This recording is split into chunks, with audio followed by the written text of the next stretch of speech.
Good morning, Anderson. This is Tom Broderick, and I'm out in the 2300 block of Dewey Street, where we're taking down another property. I am with my good friend Todd Fisher here, who is the head of our municipal development department. He's the building inspector.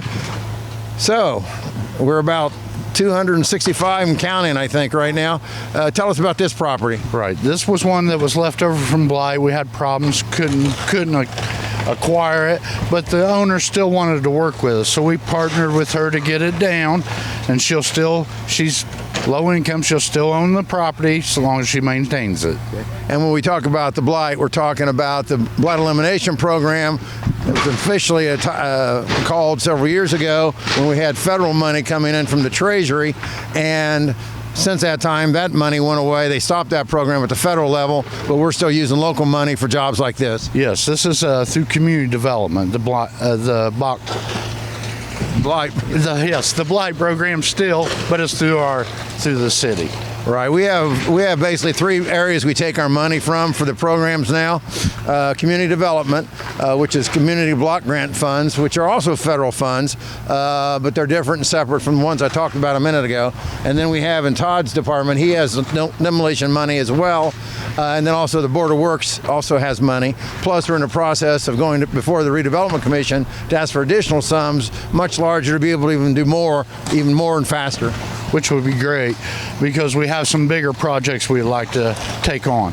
But right now we're just trying to clean up the neighborhoods and work with the neighbors to make their property values come up. I was looking around this neighborhood when we pulled in. There's a church a couple blocks behind us. There's a very nice, well-kept home right beside us here. And then there's an empty lot next door. And then across the street, the property seemed to be in good shape. So really, this will help uplift this neighborhood. Right, because this house was past repair.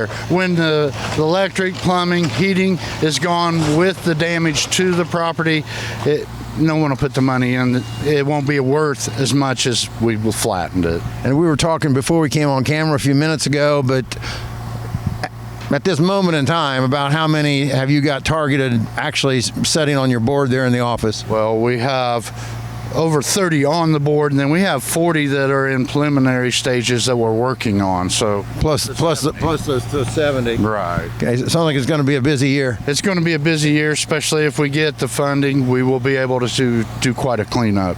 And also the folks that are working behind us here, it's a new demolition company. This is their first demolition for us. Yes, and they are members of the gas company that came on board on the shutoffs is how we ran across them. So they're working with Salty Dog on the trash.